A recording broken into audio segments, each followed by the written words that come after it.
Hello everybody and welcome to the conference on hate speech against LGBTQIA individuals. We are really happy to be here. Today we are going to discuss our experiences as queer persons and hate speech. How do we react to hate speech? How do we live in today's society as a queer person? And how do we survive and thrive?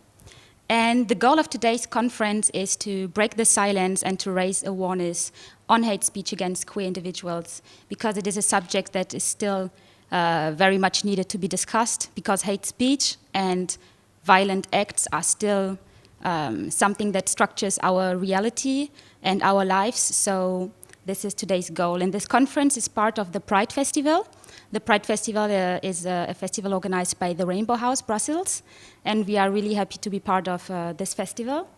And this conversation is pre-filmed at the WK, and we thank the WK for hosting us today.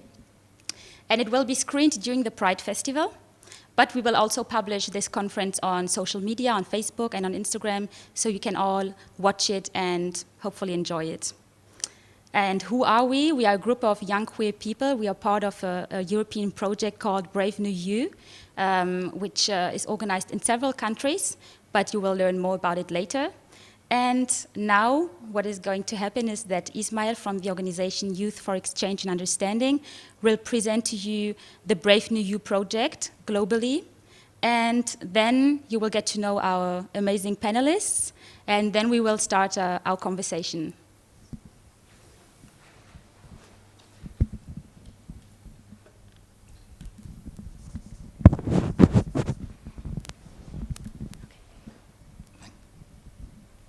Thank you very much. So yes, thank you very much for inviting me here, and especially to get a chance to present and explain also what the Brave New You Reloaded project is all about. This is a follow-up of a project we did 2 years ago in 2018, and the other project was a bit, let's say, smaller scale, and it was more based on international mobilities. This time, the whole narrative between the first Brave New You project was breaking glass ceilings, basically, and this is what we're trying to do today. And also you asked me to speak about the importance of the trans-European aspect of it, and it's to say because this conversation here is part of a bigger picture also from around Europe, which we're not just in Belgium where we're trying to break these barriers or combat hate speech or trying to bring voice to the unheard or the people that do not have a voice. And I think we need to realize the issues around Europe are very different, and I think we can consider ourselves quite lucky to be able to speak in this manner quite freely in Belgium, even though there is a long way to go, but we can see around Europe some places not maybe the case. And I think that's why this is very important that people actually take that into mind, that everything is not actually done, that nothing is won. And through Brave New You Reloaded, that's what we tried to do basically, to go a step further, get a follow-up of that same project that we did 2 years ago, and now it's what we're trying to achieve all around Europe. To combat hate speech, to give a voice to the unheard, and to give opportunities to disadvantaged youth to either get empowered or get along with their lives as any other person. And that's what we're trying to basically achieve, and help people realize that there's nothing wrong with speaking this way or being that way, and well, just be yourself. And that's why the U in the Brave New You project is in capital. So that's also some small detailing we did in the name, which is all based on you, based on the individual, based on the person, based on who that person is, and how that person can be, or how he can start to, how he can become a fully merged person and an active citizen in today's world, and especially in Europe. So yeah, thank you very much for letting me explain in short the project.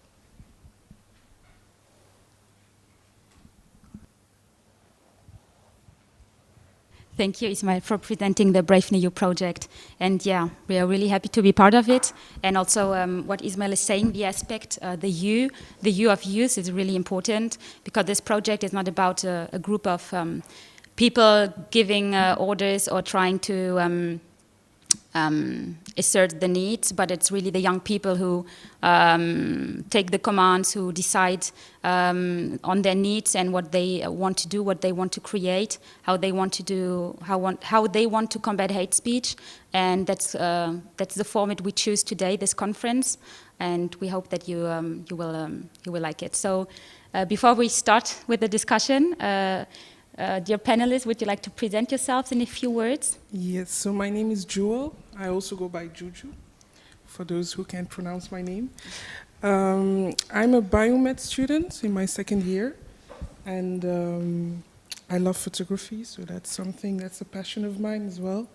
I'm 23, and I identify as a black queer person. So, yeah, that's All right. My name is Bjorn. I'm actually from Germany, but working and living now in Brussels. And I'm quite excited to be part of the Brave New You project. And I identify as queer. That's why I'm part of the project, and that's why I'm here today talking about my queerness. My name is Amina. I'm 21 and I'm pansexual. I'm a student and I'm also a musician. And I'm really excited to get to know everyone and get to know the project as well. Thank you very much. Amazing. So we will start with the first part of our conversation, which is called You, Me, and We Against Hate Speech. And I would like to know more about your experiences as a queer person in today's society from a general point of view, but also from a personal or emotional point of view. And maybe we can start with the first basic question I think everybody asks themselves. Have you been confronted to hate speech, or have you been a witness to somebody who was confronted to hate speech? And if so, can you tell us a bit more about this experience? Yeah. I think as a young person who is often on social media, we get confronted with hate speech a lot, almost every day.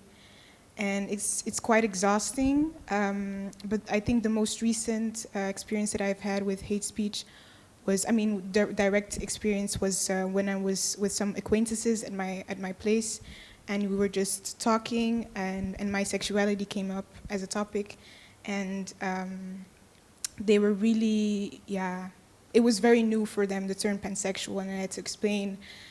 And as I was explaining, they felt really comfortable expressing their disgust for bisexual men.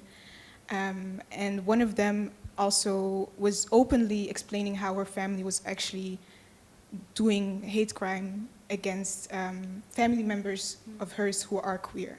So it was really confrontational and really shocking for me to hear that. And I was actually about to call the police on that family because I was like, this cannot be possible, but I don't have any information on them or anything. So yeah, it was really hurtful to hear that in today's society, like today, there are still people being mistreated and a lot of violence against them just for the fact that they're queer. Mm-hmm.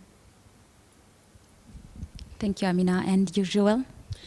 Well, I've never experienced hate speech directly to me as a person, because I think walking around as a female, you don't get noticed as queer immediately, but a gay man, for example, would get noticed easier. So the last thing I experienced actually was the Pride in Antwerp, where I was walking down the street with a friend of mine, and some group of boys yelled out different kind of insults at us. That's the last thing I experienced. Other things I experienced are mostly, like, not too long ago, someone told me gay men invented AIDS. So things like that, or what I see on social media as well. People showing their disgust, people not understanding, people speaking out of ignorance. So that's my experience mostly. And then what I see outside my group of friends. I think I can consider myself lucky that my friends understand who I am and are very open. And I don't like the word tolerating, but, well, they tolerate a lot. So that's my experience in, in general. Thank you, Joel. And you, Björn, do you also have Yeah, something it's quite similar actually to what you say. Because I have not really experienced hate speech recently. However, I was bullied in high school for allegedly being gay. Ironically, at that point, I was not aware of that myself, so it didn't even occur to me. So it was just based on certain appearances and character traits and behavior. And that is already quite a long time ago. But here in Brussels, or in the past years, generally speaking, I have not really experienced hate speech directly towards me. What I did experience, however, was sometimes in discussions with friends or also friend groups that sometimes the terms were not clear.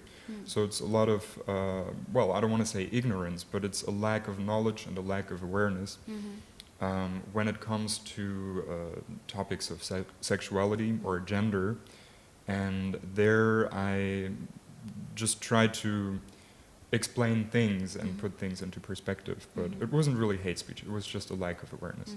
Something I would like to add to that as well. It's not too long ago I was having a conversation with a friend of mine, and she was also confused, like, when do you use the term gender, when do you use the term sexuality? So things like that aren't really clear to people, and I'm glad to be part of this project to try and bring more understanding in society and to make it clear that there is a difference between your gender and your sexuality. So amen to that. I think it's really important. Language, as you all said, is so important. It can be really empowering and powerful if you understand the terms and you can appropriate yourself the terms. But at the same time, language can be so violent through hate speech on social media and online, where you said it's really more vivid, and the barrier maybe to express hate speech is also lower. So what I also wanted to ask you, you were all talking a bit about appearances and how you appear in public space. And there's also this concept of straight passing that is a complex concept. So there are people who are perceived as more queer than others, and who might not even be queer, and who will experience insults and hate speech and hateful acts in public space. How do you situate yourself in regard to like straight passing? Is it something you maybe did one day voluntarily, just in order to be more safe, to feel more safe, or is it naturally this way? I mean, it relates closely to what I experienced in high school, because at that point I did not consider myself queer. So it was really just based on stereotypes and on appearances, as you mentioned.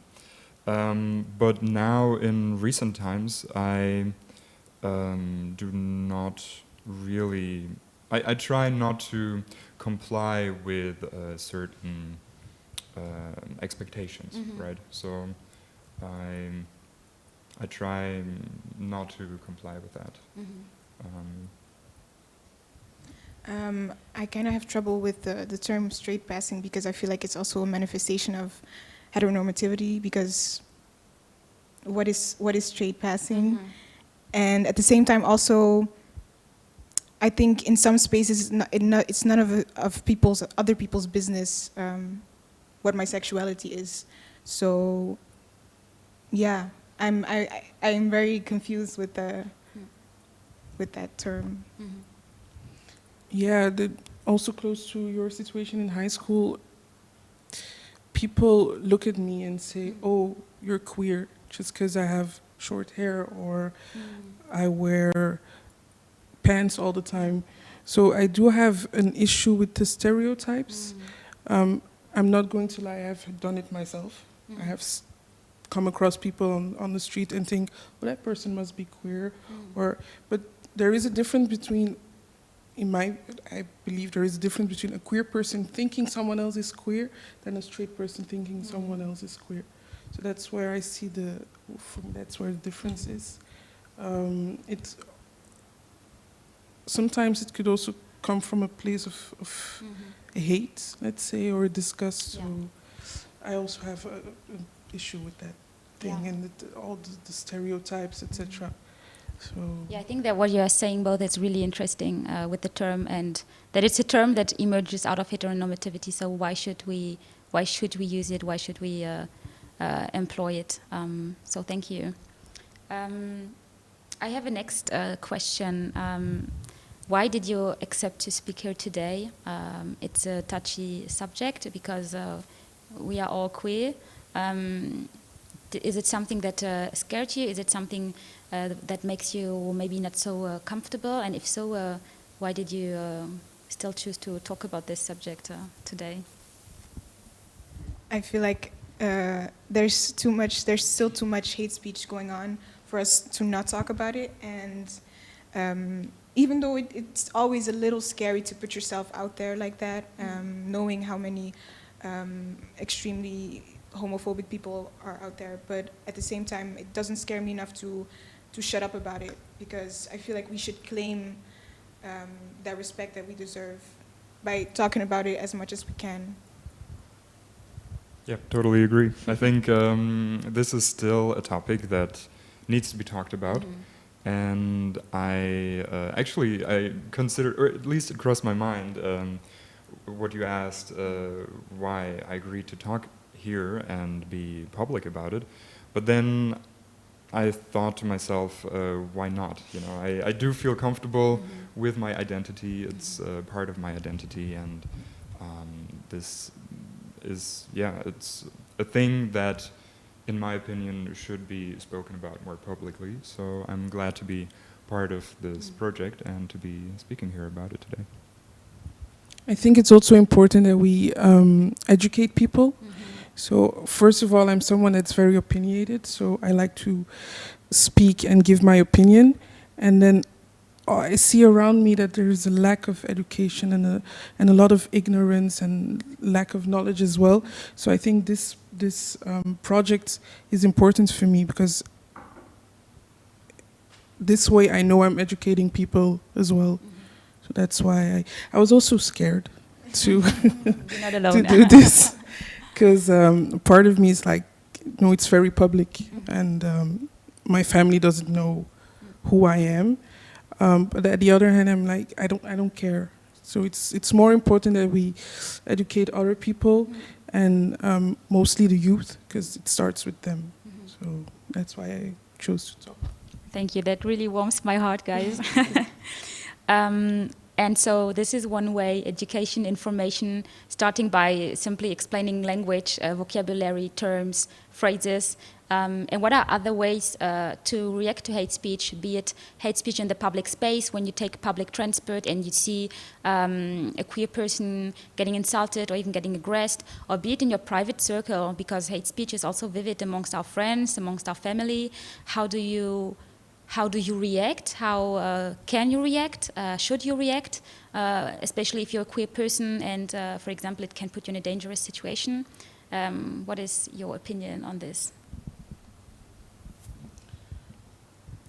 I'm someone who's, to be honest, who's scared to react to hate speech. I think my fear comes from getting beaten up, for example.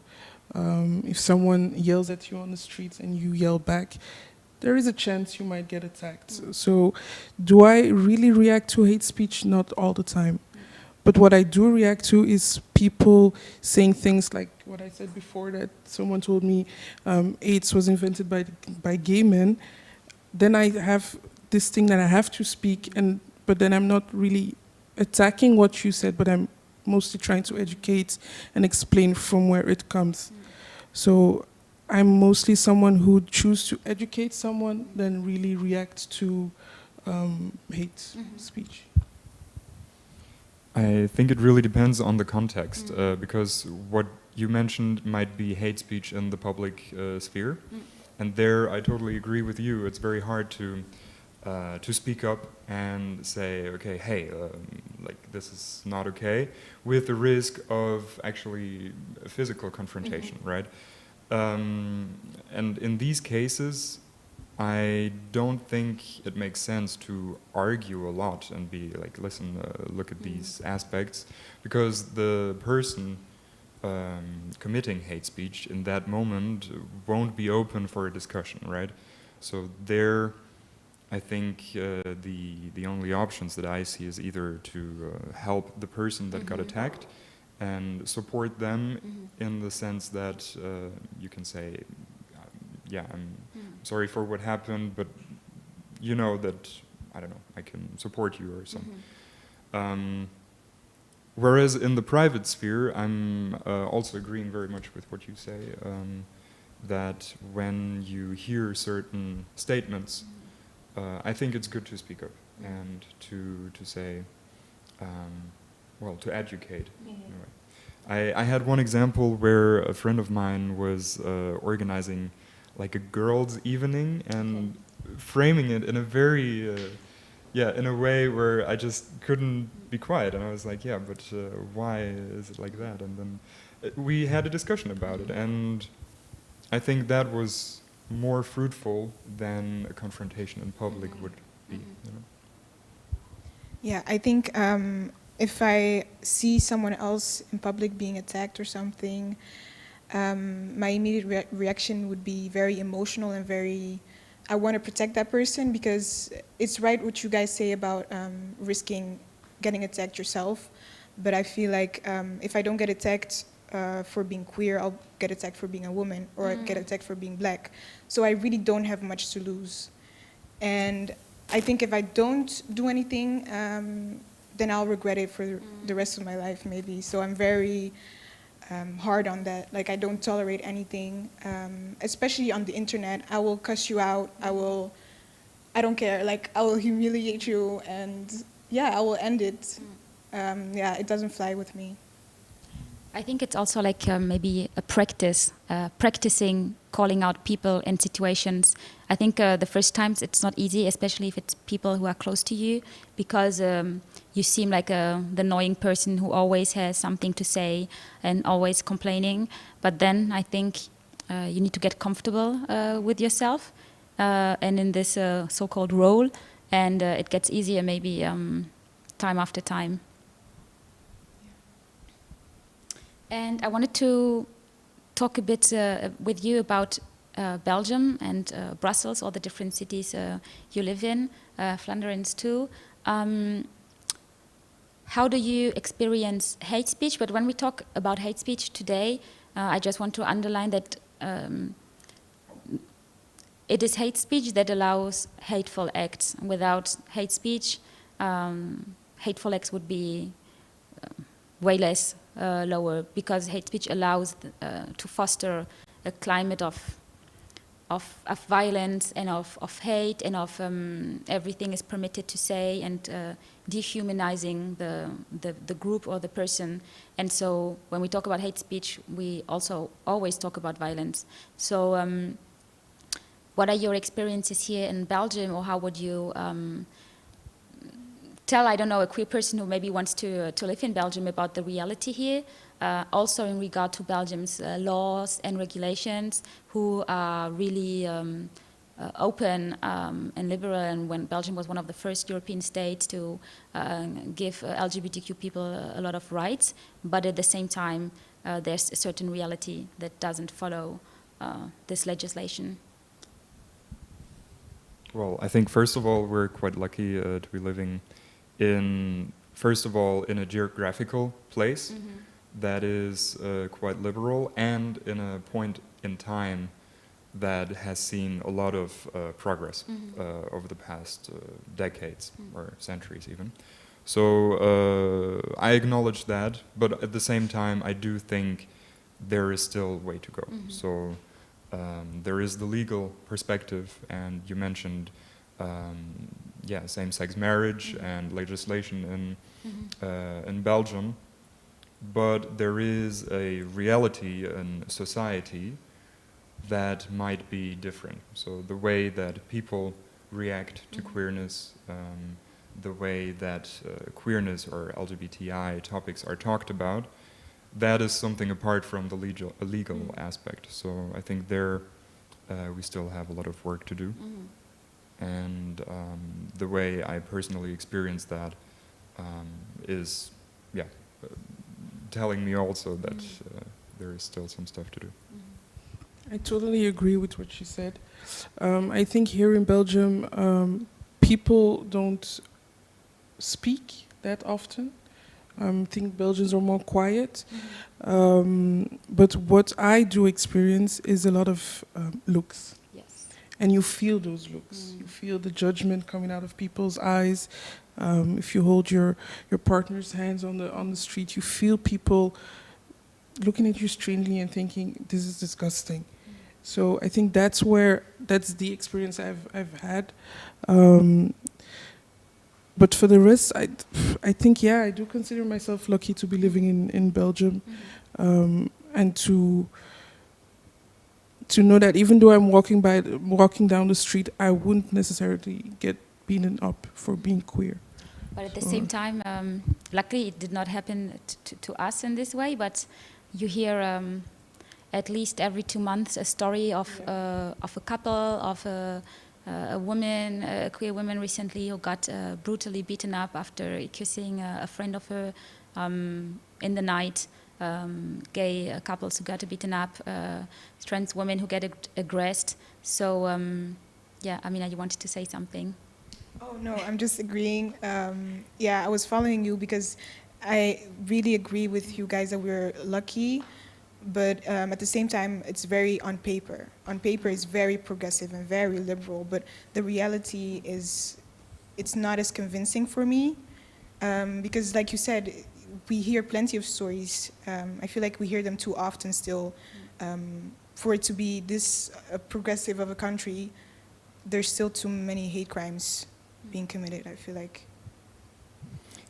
Also, if I may add, you mentioned the looks that people give you, and I had an experience in a town in Flanders where my ex-partner lived, and when we held hands or were kissing in public, we had 2 instances where people would say, "Oh wow, that's so cute," or "This is great." But I mean, it's definitely not hate speech, but still, I mean, people were looking at us. They thought they were supporting us, and I mean, of course, that's great, but then again, it also shows that it's not normal yet. It still is something that people feel like they need to address, and even though they mean it in a kind way, probably, I do think so, but still, I was very puzzled about it and confused how I should feel about that, if I should say, yeah, this is nice, or actually, no, you know, like this should be normal, you shouldn't. Yeah, it almost feels like you're being an activist while you're actually just being a human. Yeah. Yeah, I agree. That's why I had a problem with the term tolerance, because those people might be tolerating you and your ex-partner, but it shouldn't be like that. We shouldn't be tolerated. I mean, I wouldn't look at a straight couple kissing and say, "Oh, wow, cute." I wouldn't do that. So why would you do that if a gay couple or whatever is showing their love? 'Cause love is love. So I don't know why people feel like they have to put everything in a box and put name tags on everything. So, but it's also, I think, a big part like of fetishizing something and building up an image, be it, oh, this gay couple is so cute, or be it, I don't know, a black man and a white woman, everybody congratulates them. Or the gay best friend thing. Exactly, or the gay best friend. So, yeah, I totally agree. And I wanted to ask a last question for this first part. We talked about coping mechanisms, solutions, how you can react or not react. We talked about safety, appearances, and I wanted to talk a bit more to introduce a second part about racism and homophobia on the one hand, and on the other hand also the instrumentalization and xenophobia and Islamophobia. Amina, you were saying later, if you see somebody getting aggressed in public, you want to protect that person and you have nothing to lose because you are black, you are queer, and you are a woman. So these multiple identities that intercross, can you tell us a bit more about it? Yeah, I think it's just who I am, I guess. It's for other people, it might seem very confusing. Oh, you're Muslim. Oh, you're queer. Oh, it's like very, and for me, it's just like, yeah, it should be normal. It should be accepted. And even though it's not for some people, I still exist unapologetically. So, yeah, if anyone has issues with that, and I don't have trouble calling them out or defending myself or even just shutting them off and protecting my peace because that's also what I deserve. Thank you. Really powerful. So for the second part, we're going to talk a bit more about queer faith, tradition, spirituality. And before diving in this subject, I wanted to discuss a bit with you like more the bigger political setting which is behind these kind of discussion and what it can implicate. So what I personally feel when I talk about these subjects, when I talk about, for example, my African heritage and and the fact that I live in Europe and my European heritage and my queerness, is that I'm afraid that people will use my words to reinforce cliches in regard to my African heritage and to put a whole continent in a category and to paint it as this anti-queer religious traditional continent and Europe as this so open, nice, democratic continent where all the identities are welcome. So maybe you could tell me a bit how you feel about that, if you feel the same way as I. Yeah, I hate it when people do that because it's the irony of it all is that heteronormativity was really brought to our continent by European colonizers. So whenever they want to point fingers at who is homophobic and who is barbaric, it's a bit hypocritical to be like, oh yeah, but we're progressive because we have all these laws. Yeah, but you brought homophobia to us in the first place, so we wouldn't be here if it wasn't brought to us. So it's kind of unfair, and it's also exhausting to have to also relearn your own history and be like, oh, our traditions actually aren't homophobic, and it's actually not. It's actually okay to be queer or non-binary in like as an African person because that was our culture to begin with. I totally agree with what you said, but then I have a problem with our culture. The problem I have is, yes, it was brought to us, but I feel like we took it too seriously. And I'm just like speaking for example, I'm Nigerian, yeah, and being gay in Nigeria can, if you get caught with a man or a woman, so same sex, you could get imprisoned for 14 years, or you could be sentenced to death. And then I have an issue with something was brought to you, but somewhere you missed something. You couldn't use your own human brain to like, just. It actually frustrates me. How could you punish someone for loving? It's very frustrating. Yeah. And that's a problem I have a bit with what we are doing in our culture. Yeah, I get what you mean, but I feel like at the same time, it's kind of unfair to blame our ancestors because they were No, I'm not blaming traumatized. our ancestors. Okay. I would never blame our ancestors. But I'm just, now, today's day and age, we have more knowledge, so we could actually bring more change. And then it's up to us here to bring that change. Yeah, definitely. So I hope that we, and I'm just speaking mostly for the African community, that we bring that knowledge out there and we re-educate them to forget what the colonizers actually brought in. Yeah.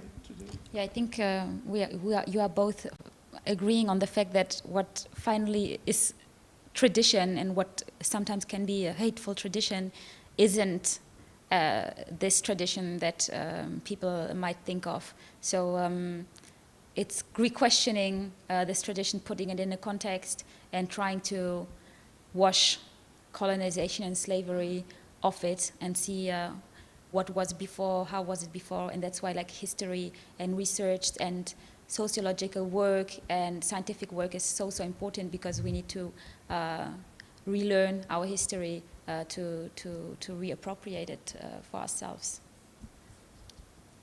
And I wanted also to ask you some questions, and I mean, you were also telling that you are annoyed when people ask you these questions,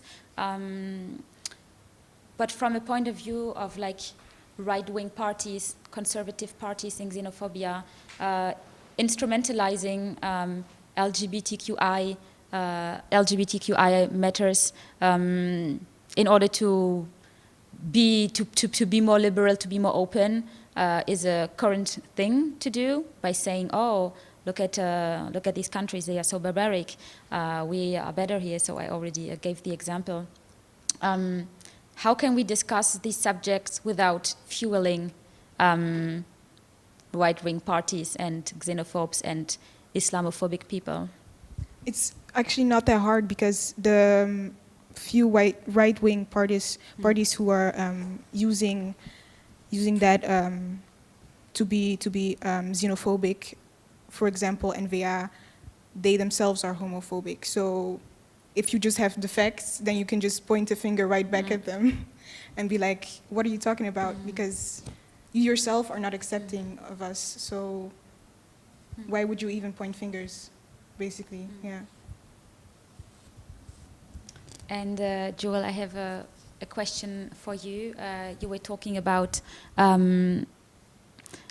what can be considered hate speech. For example, if your parents are talking about your sexuality and condemning it because it doesn't correspond to what their lifestyle is and what they think is right, how can you react to it? Would you consider it hate speech when it comes from a place of concern? Where to draw a line between, I would consider it private hate speech, but maybe it is not private hate speech.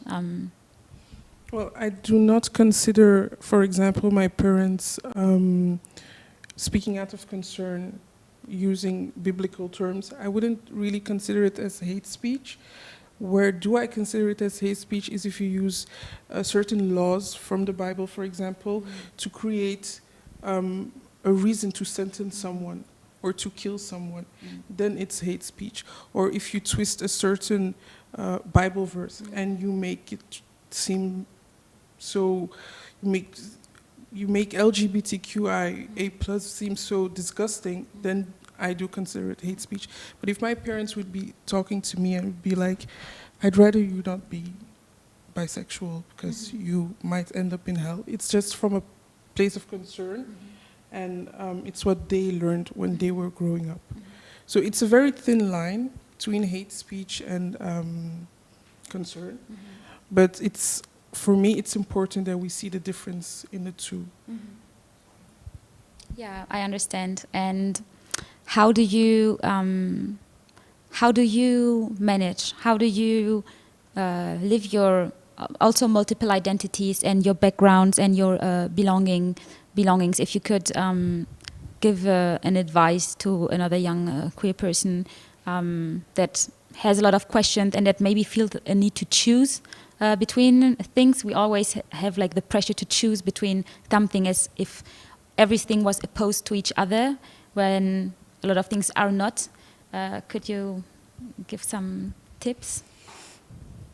I think it's difficult for some people to combine their religion and their sexuality. I consider myself lucky that I never had that problem. I tend to call myself an open-minded Christian because I believe that he created me, and if we say he doesn't make mistakes, then he didn't make a mistake creating me. And I don't see why I should be punished for loving. I'm not doing anything wrong. I'm not harming anyone. So I don't see why I would end up in hell. And if they want to talk about forgiveness, if he can forgive a murderer, then he can forgive me. So I don't know if I'm the right person to give an advice to people struggling with their religion and their sexuality, because I've never felt that. I've never had that struggle. I was actually very happy and bubbly when I found out who I was. So. Amina, do you also have something to share? I agree with her, saying that God created you just the way you were and you're perfect like that. There's no need to change yourself. I come across some Muslims who are who then identify as homosexual but don't act on it, because once you act on it, it's a sin. But they live their whole lives trapped almost, very unhappy. And I feel like we are, as humans, are put on this earth to love. And so if you refuse to do that act, then I don't think it's very healthy. So why would you deny yourself of that? If you're here, if you're human, you deserve it. And you existing is enough validation for that. You don't need a Bible verse or a text or anything. You don't need validation from anyone, just from yourself. If you yourself are not happy and proud of who you are, then it doesn't, other people being happy for you is never going to be enough for you to live.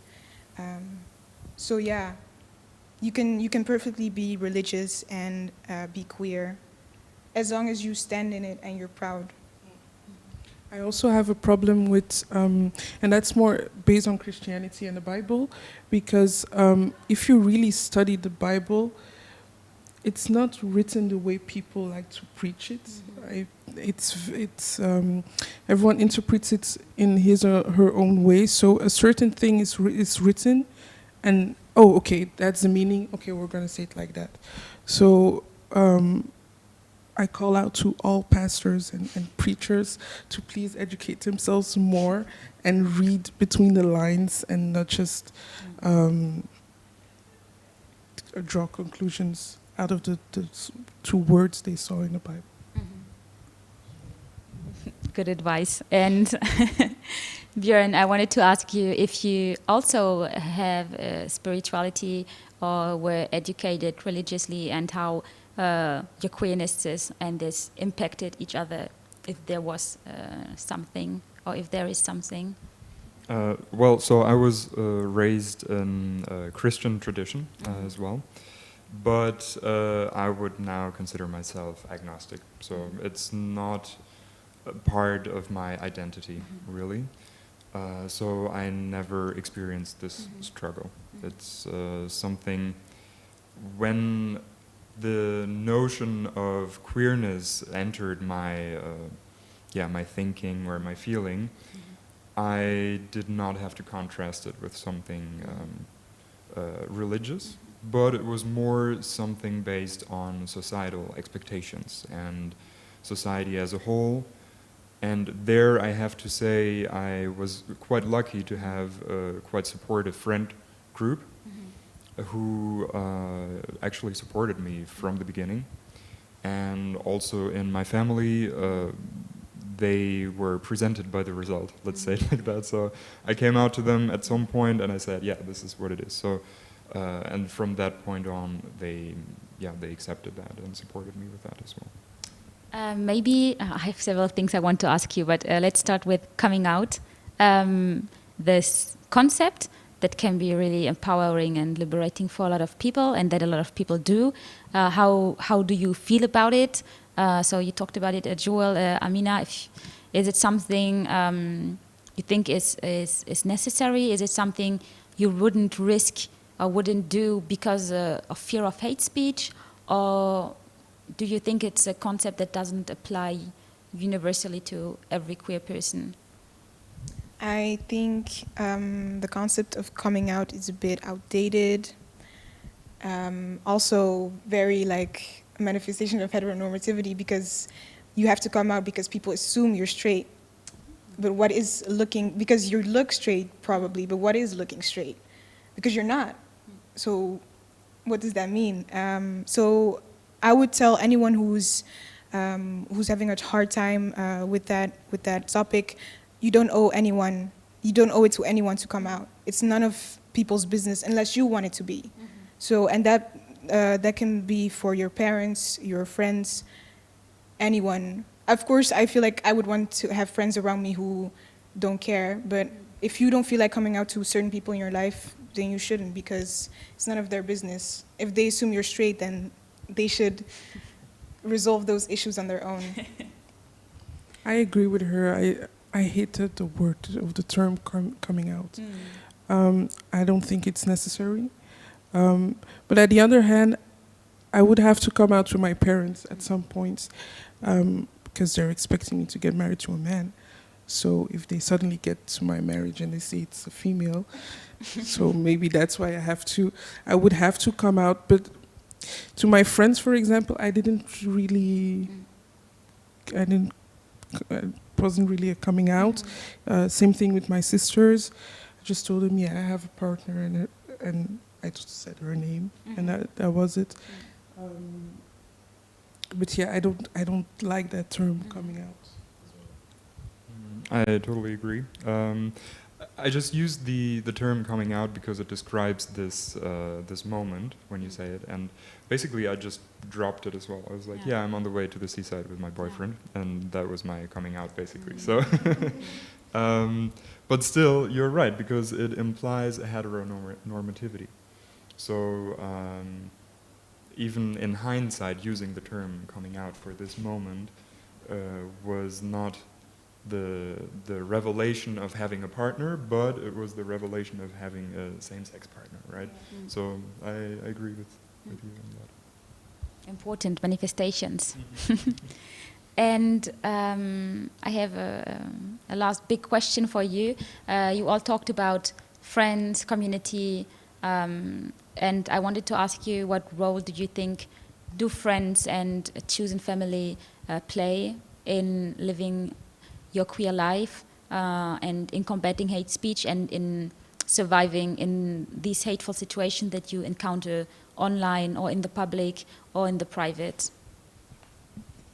I feel like chosen family for me is really important, because I feel like it's a family is something straight people are like almost guaranteed.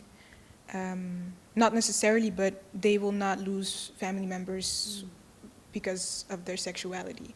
And so I feel like we as queer people really are deserving of like having somewhere to come home to, physically or not, just people around you who can support, how do you say, catch you basically when you're not when you fall, but when you're a bit down or when you need that support. I feel like maybe parents aren't that necessary, but just mother figures and father figures. Not necessarily mother figures and father figures, because it's also very, heteronormative, but parents and just cousins and sisters and brothers, siblings, just it's really empowering to feel that you're not alone, because in a heteronormative society it's already like 1 in 5 is gay only, supposedly, but it's much more than that. But when you are surrounded by so many straight people all the time and you're in all these straight spaces, it can really damage you. It can be really exhausting for you as a queer person to constantly be around straight people, because it's not the same basically. So it's always really refreshing to then come home to your chosen family. I have the same experience, also for different reasons. I think it doesn't have to be your sexual orientation necessarily. It can be for different reasons that you choose a certain group of people, friends, or even speaking in family terms of cousins and brothers and sisters, or parenting figures. So I do have that in my life as well, and it's very reassuring and comforting. So it's definitely a part of my well-being as well.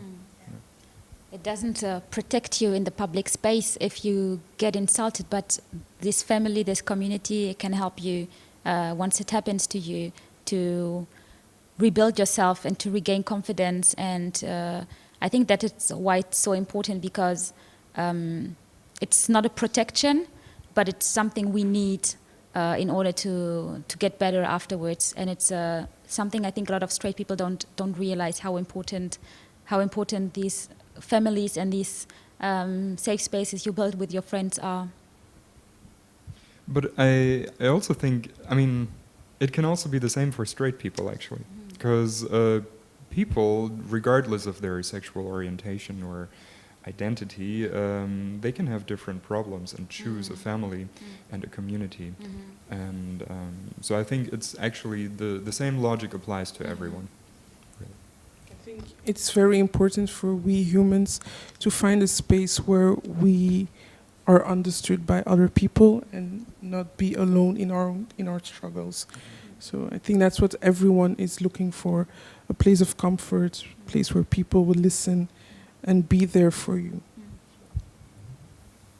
Yeah, and I can also just advise the persons who will watch this to also look online for groups that share your interests and where you feel comfortable, or to join a project, an activist project, to get involved, because once you start doing things and you meet other people who share the same realities, it's really empowering. And even though you might still face hate speech and hateful acts, you will find people who experience the same and who can help you stand up again, and hopefully help erase hate speech for forever.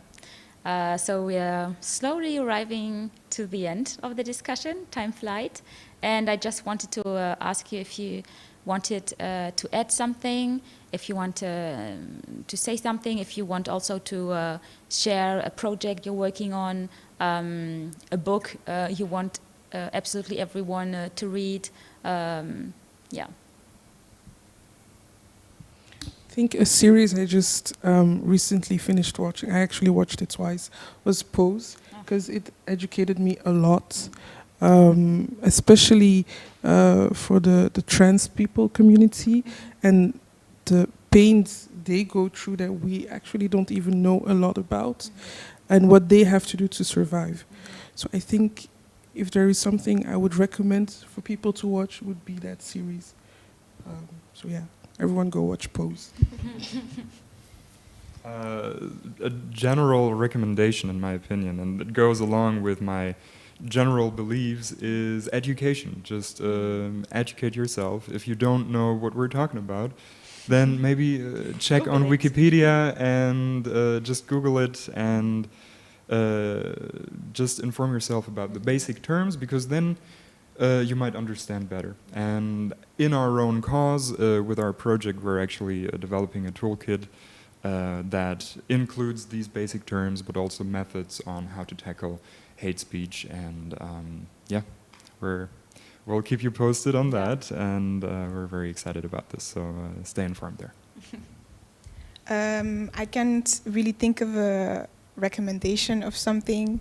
Anything that I want to add might be for queer people or trans people watching, is to protect your mental health and your peace, because like I said, being on social media, you get confronted with a lot, so it might be too exhausting, and it's almost like every day is a fight already.